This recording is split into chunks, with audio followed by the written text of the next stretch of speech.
Coucou tout le monde, ça y est, je suis de retour sur ma chaîne YouTube, ça faisait longtemps, mais cette fois je vais poster plus régulièrement et je vous prépare pas mal de vidéos sympas sur le MBTI. Il y aura une vidéo d'initiation au MBTI, des interviews de différents profils, une vidéo sur la sensation, enfin bref, j'ai trop hâte de vous présenter ça et je vais essayer de poster au moins plusieurs fois par mois. En attendant, j'aimerais bien revenir sur une critique qu'on adresse assez souvent au MBTI. Cette critique c'est, oh de toute façon le MBTI... c'est nul, c'est comme l'astrologie, ça vaut pas mieux. Donc du coup dans cette vidéo je voulais vous partager mon analyse sur cette critique et en quoi je la trouve pas vraiment pertinente. Je tiens à préciser que mon but c'est pas de donner mon avis sur l'astrologie ni même de lancer un débat sur le sujet.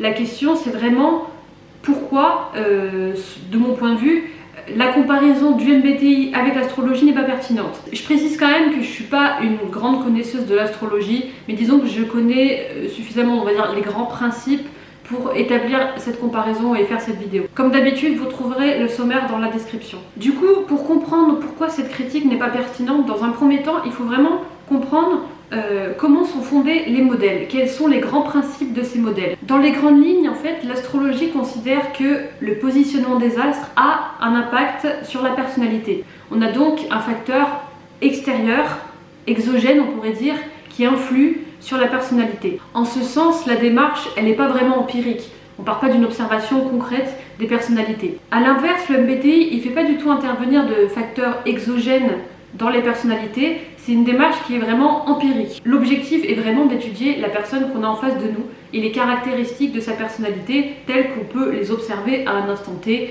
ou dans une période plus longue. Mais en tout cas, c'est toujours regarder des éléments qu'on a directement sous les yeux. En fait, le MBTI, c'est tout simplement une typologie qui rassemble des gens dans une même catégorie selon un certain nombre de caractéristiques précises. On dit par exemple, les gens qui ont telle ou telle caractéristique, on va les mettre dans telle case, les gens qui ont telle autre caractéristique, on va les mettre dans telle autre case.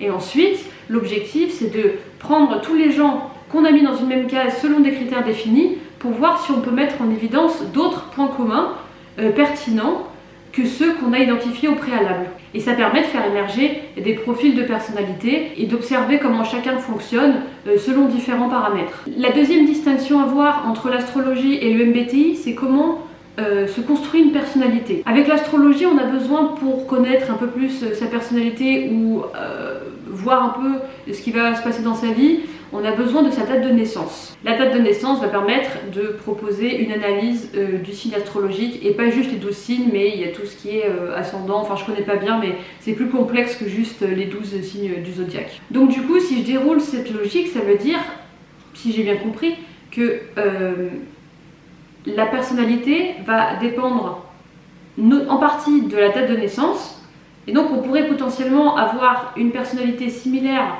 à une autre personne qui serait née au même moment que nous, même si on a grandi dans des contextes différents. C'est comme ça que je le comprends. N'hésitez pas à me dire si je fais une erreur de compréhension du modèle. A l'inverse, avec le MBTI, on ne dit pas qu'il y a tel ou tel facteur qui va influer initialement sur le profil, mais on étudie directement la personnalité telle qu'elle s'est constituée chez la personne. L'origine de cette personnalité, c'est-à-dire pourquoi elle est tel ou tel profil, c'est intéressant à étudier, mais c'est pas directement l'objet du modèle en lui-même. Le modèle, il vise à analyser le fonctionnement cognitif d'une personne qu'on a en face de nous. Troisième distinction, c'est la nuance à apporter entre prédiction et explication.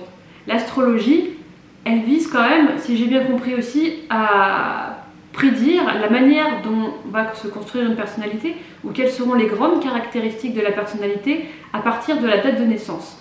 C'est pas du tout le cas du MBTI. Le MBTI, il n'a pas pour vocation à prédire des comportements, mais vraiment plutôt à expliquer. Il faut bien comprendre que le MBTI, à la base, il n'a pas pour vocation à étudier vraiment des comportements, mais plutôt à étudier des fonctionnements cognitifs, c'est-à-dire comment on est câblé, quels sont nos automatismes de perception ou de prise de décision. C'est pas parce que vous êtes tel profil que vous allez forcément, de manière certaine, vous comporter de telle ou telle manière.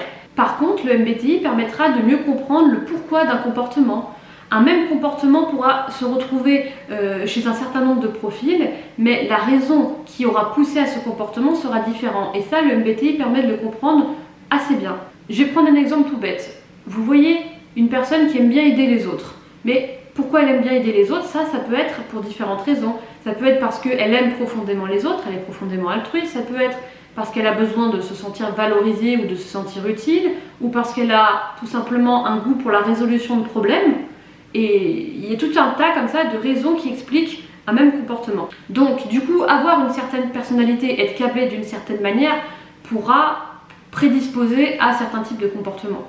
Il y a des comportements qui seront plus probables chez certains types que d'autres. Mais le MBTI n'est pas un outil de prédiction pour autant. Il n'y a pas de certitude quant au comportement qu'on pourra retrouver chez un profil ou chez un autre. Bon, après on va pas se mentir, moi je trouve que c'est très drôle d'essayer de faire des prédictions du comportement des gens selon le profil, mais après c'est plus un jeu qu'autre chose. Enfin, dernier élément sur lequel j'avais envie de revenir par rapport à la comparaison entre le MBTI et l'astrologie, c'est la notion d'effet Barnum. Selon les détracteurs du MBTI, le descriptif des personnalités représente un bel exemple d'effet Barnum, c'est-à-dire que les descriptions des profils seraient si générales que tout le monde pourrait s'y retrouver en croyant que la description a été faite pour eux. Et là, vous voyez ce qu'on va faire? Je vais prendre mon ordi et on va tout de suite vérifier ça. Je vais regarder les descriptions et on va voir un petit peu si vraiment tout le monde peut se reconnaître dans chacune des descriptions des 16 personnalités. Donc, moi mon profil c'est INFP. Donc là je suis sur le site 16 Personalities et je regarde les descriptions. Donc INFP, le médiateur.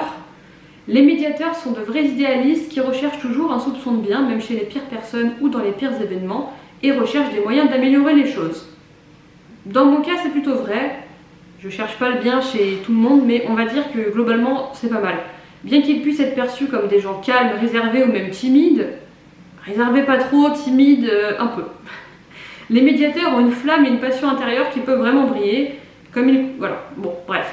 Globalement, si je prends juste un peu ces éléments d'introduction, ça me parle pas trop mal pour ma personnalité. Maintenant, on va regarder le profil ESTJ, donc les 4 lettres opposées aux miennes, pour voir si je m'y reconnais aussi ou pas. Les directeurs sont les représentants de la tradition et de l'ordre. Ça commence mal. Ils utilisent leur compréhension de ce qui est bien, mal et socialement acceptable pour rassembler les familles et les communautés. Voilà, donc il n'y a pas une idée qui est vraie là-dedans pour moi. Tradition et l'ordre, m'en fous. Ce qui est bien et mal socialement, j'ai dû l'apprendre parce que je n'ai pas une conscience innée des normes sociales, donc ça a fait l'objet de tout un apprentissage, donc c'est clairement pas naturel chez moi. Et rassembler, non. Clairement pas. Voilà, donc après les personnalités directeurs adoptent les valeurs d'honnêteté, de dévouement et de dignité. Bon, les valeurs d'honnêteté, clairement, c'est partagé par plein de profils. Mais bon, globalement, il y a quand même des traits distinctifs par personnalité et même le site 16 personnalités ne propose pas des descriptions dans lesquelles tout le monde peut se retrouver. Voilà, ça c'est fait.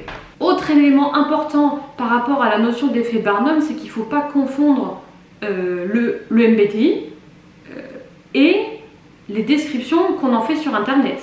Les descriptions sur les sites type 16 personnalités, c'est vraiment des descriptions qui sont l'œuvre de vulgarisateurs en fait, qui ont proposé des descriptions assez vagues et imprécises. Donc il ne faut pas se limiter à ça et prétendre critiquer le MBTI, prétendre connaître le MBTI juste à partir de ces descriptions-là. Effectivement, les descriptions, elles ne sont pas pertinentes, mais le MBTI, c'est pas ça. Si vous voulez vraiment comprendre le MBTI, il faut aller plus loin, il faut creuser la notion de fonction cognitive, justement pour étudier la cognition des profils. Et d'ailleurs, la critique de l'effet Barnum en soi, elle est même pas vraie non plus en fait pour l'astrologie, parce que pour en avoir discuté avec des passionnés d'astrologie, en fait, les horoscopes, personne n'y accorde tant d'intérêt que ça parmi les passionnés d'astrologie. Donc l'effet Barnum qu'on retrouve dans les horoscopes où tout le monde peut se retrouver de manière globale, en fait c'est même pas pertinent pour critiquer l'astrologie. Même s'il y a des arguments pour critiquer l'astrologie, mais celui-ci en l'occurrence il n'est pas pertinent. Enfin, dernier argument, et là c'est peut-être l'argument vraiment central, c'est que le MBTI dans sa conception même, il ne peut pas présenter d'effet Barnum dans la mesure où le but est d'établir des distinctions claires entre différentes personnalités et de montrer qu'on est tel profil et pas un autre. Le but est d'établir des distinctions claires entre différents modes de fonctionnement. Et on doit pouvoir à la fois prouver qu'on est telle personnalité, mais aussi prouver qu'on n'est pas de telle autre personnalité. Donc il y a des éléments clairs qui distinguent l'un et l'autre. C'est un peu le principe défendu par Dave et Shan sur la chaîne Objective Personalities. Il rappelle souvent que pour typer quelqu'un et trouver son profil, il faut se demander si les caractéristiques de la personne sont des caractéristiques en fait spécifiques à tel profil ou si ce sont des caractéristiques qu'on retrouve chez tout le monde. Par exemple, si on dit telle personne ressent des émotions, ça ne peut pas être un élément qui permettra de typer puisque tout le monde ressent des émotions. Par contre, la manière dont la personne est en connexion avec ses émotions, là, c'est intéressant à étudier parce que ça va être très variable d'un profil à l'autre. En fait, le MBTI, il a différencié différents modes de fonctionnement qu'on a, que tout le monde a, mais on va avoir plus certains modes de fonctionnement que l'autre et on va avoir beaucoup moins certains autres modes de fonctionnement, ce qui va provoquer des problèmes dans notre vie parce qu'il y a certains modes de fonctionnement qu'on n'utilise pas assez par rapport à d'autres. Donc chacun, inconsciemment, va préférer un mode de fonctionnement au détriment d'un autre. Ou du moins va préférer un mode de fonctionnement plus qu'un autre. Vous ne pouvez pas à la fois chercher constamment la nouveauté au détriment de la structure de l'information et chercher constamment à structurer l'information en fuyant la nouveauté. Il y a forcément un élément que vous préférez à d'autres. Et même si parfois vous cherchez la nouveauté, parfois vous cherchez à structurer, il y aura sans doute pour beaucoup de monde une tendance naturelle qui va revenir. Je vais chercher la nouveauté avant de structurer l'information ou je vais structurer l'information avant d'en chercher de nouvelles. Donc théoriquement on se reconnaît dans certains profils et on se reconnaît moins dans d'autres profils. Si on a bien fait le travail de compréhension des définitions et de compréhension de sa propre personnalité. Voilà, j'espère avoir été claire dans cette vidéo. Pour conclure, je dirais que on peut critiquer l'astrologie. Moi-même je suis pas une adepte de l'astrologie. On peut critiquer le MBTI, je suis une adepte du MBTI, mais ça n'empêche qu'il est critiquable. Mais l'argument, le MBTI c'est comme l'astrologie c'est nul, donc le MBTI c'est nul, c'est pas pertinent parce que les deux modèles ne sont pas tout à fait construits de la même manière. Donc il faut prendre ça en compte dans les critiques qu'on veut adresser à l'un ou à l'autre des modèles. Au revoir!